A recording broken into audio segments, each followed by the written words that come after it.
Hi friends, welcome to my channel my food journey Anusha.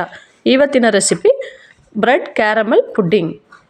ಮೊದಲು mixie jar ತೊಗೊಂಡು 2 ಮೊಟ್ಟೆಯನ್ನು ಒಡೆದು ಸೇರಿಸ್ಕೊತಾ ಇದ್ದೀನಿ.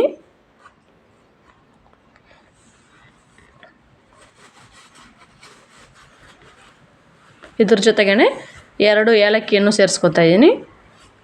ಬ್ರೆಡ್ ಸ್ಲೈಸ್ ತೊಗೊಂಡು 4 ರಿಂದ 5 ಪೀಸ್ ಅಷ್ಟು ತೊಗೊಂಡು ಕಟ್ ಮಾಡಿ ಸೇರಿಸ್ಕೊಳ್ಳಿ. ಹೀಗೆ ಇದ್ರ ಜೊತೆಗೇ ಒಂದು ಅರ್ಧ ಕಪ್ಪಷ್ಟು ಶುಗರ್ ಆ್ಯಡ್ ಮಾಡ್ಕೊತಾ ಇದ್ದೀನಿ. ನಿಮ್ಗೆ ಶುಗರ್ ಯಾವ ಥರ ಬೇಕೋ ನೋಡಿಕೊಂಡು ಆ್ಯಡ್ ಮಾಡ್ಕೊಬೋದು. ಇದ್ರ ಜೊತೆಗೇ ಅರ್ಧ ಟೀ ಸ್ಪೂನಷ್ಟು ತುಪ್ಪನೂ ಆ್ಯಡ್ ಮಾಡ್ಕೊತಾ ಇದ್ದೀನಿ. ಇದು ನಿಮಗೆ ಆಪ್ಷನಲ್, ಬೇಕಿದ್ರೆ ಹಾಕ್ಕೊಳ್ಳಿ, ಬೇಡದ್ರೆ ಬೇಡ. ಅರ್ಧ ಕಪ್ಪು ಹಾಲು ಕಾಯಿಸಿ ಆರಿಸಿಟ್ಟಿರೋಂಥ ಹಾಲು ಸೇರಿಸ್ಕೊಂಡು ನುಣ್ಣಗೆ ರುಬ್ಕೊತಾ ಇದ್ದೀನಿ. ನೋಡಿ, ಇಲ್ಲಿ ರೆಡಿಯಾಗಿದೆ. ಇವಾಗ ಒಂದು ಪ್ಯಾನ್ ತೊಗೊಂಡು ಅರ್ಧ ಕಪ್ಪಷ್ಟು ಶುಗರ್ ಸೇರಿಸ್ಕೊಂಡು ಶುಗರ್ ಕ್ಯಾರಮೆಲ್ ರೆಡಿ ಮಾಡ್ಕೊಳ್ಳೋಣ. ಹಾಗೇ ಕೈ ಬಿಡ್ದೇ ಮಿಕ್ಸ್ ಮಾಡ್ತಾನೆ ಇರಬೇಕು. ಈ ರೆಸಿಪಿ ತುಂಬಾ ಈಸಿ.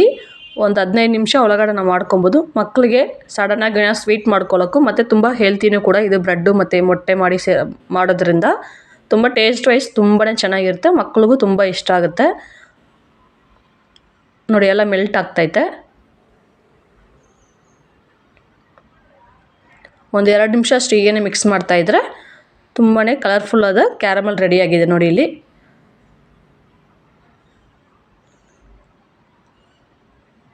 ಈಗ ನೀವು ಸ್ಟವ್ ಆಫ್ ಮಾಡಿಬಿಡಿ. ಒಂದು ಕೇಕ್ ಟಿನ್ ಇದ್ದರೆ ಅಥವಾ ಮನೇಲಿರೋ ಒಂದು ಫ್ಲಾಟ್ ಆಗಿರೋ ಬಟ್ಲು ಥರ ತೊಗೊಂಡು ನಾವು ರೆಡಿ ಮಾಡಿ ಇಟ್ಟಿರೋವಂಥ ಕ್ಯಾರಮಲ್ಲು ಇದರಲ್ಲಿ ಸೇರಿಸ್ಕೊಂಡು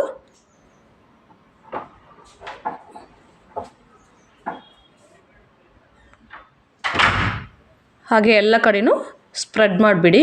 ನೋಡಿ, ಈ ಥರ. ಇವಾಗ ನಾವು ರೆಡಿ ಮಾಡಿ ಇಟ್ಟಿರುವಂಥ ಮಿಕ್ಸಿ ಜಾರ್ನಲ್ಲಿ ರೆಡಿ ಮಾಡಿ ಇಟ್ಟಿದ್ದೀವಲ್ಲ, ಅದನ್ನು ಇದ್ರ ಜೊತೆಗೆ ಆ್ಯಡ್ ಮಾಡಿಕೊಂಡು ಚೆನ್ನಾಗಿ ಹಿಂಗೆ ಟಿಪ್ ಮಾಡ್ಕೊಳ್ಳಿ. ಈ ಥರ ಮಾಡೋದ್ರಿಂದ ಒಳಗಡೆ ಏರ್ ಬಬಲ್ಸ್ ಏನಾದಿದ್ದರೆ ಕ್ಲಿಯರ್ ಆಗುತ್ತೆ. ಇವಾಗ ಟಿನ್ನನ್ನು ಕ್ಲೋಸ್ ಮಾಡಿ ಇಟ್ಬಿಡಿ.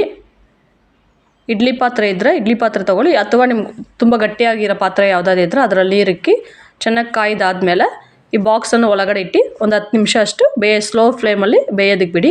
ಈ ಥರ ಚಾಕಿಟ್ಟು ಚೆಕ್ ಮಾಡೋದು ನೋಡಿ, ಅದು ಏನೂ ಅಂಟ್ಕೊಳ್ಳೋದಿಲ್ಲ. ಇವಾಗ ಸೈಡ್ಸ್ ಎಲ್ಲ ಕ್ಲಿಯರ್ ಚಾಕಿಂದ ಸ್ವಲ್ಪ ತೆಗೆದುಬಿಟ್ಟು ಪ್ಲೇಟಿಗೆ ಚೇಂಜ್ ಮಾಡ್ಕೊತಾ ಇದ್ದೀನಿ. ತುಂಬಾ ಯಮ್ಮಿಯಾದಂಥ ಟೇಸ್ಟಿಯಾದಂಥ ಬ್ರೆಡ್ ಸ್ವೀಟ್ ಪುಡ್ಡಿಂಗ್ ರೆಡಿಯಾಗಿದೆ. ಒಂದು ಸತಿ ಮನೇಲಿ ಟ್ರೈ ಮಾಡಿಬಿಟ್ಟು ನನಗೆ ಕಮೆಂಟ್ ಮೂಲಕ ತಿಳಿಸಿ. Thanks for watching.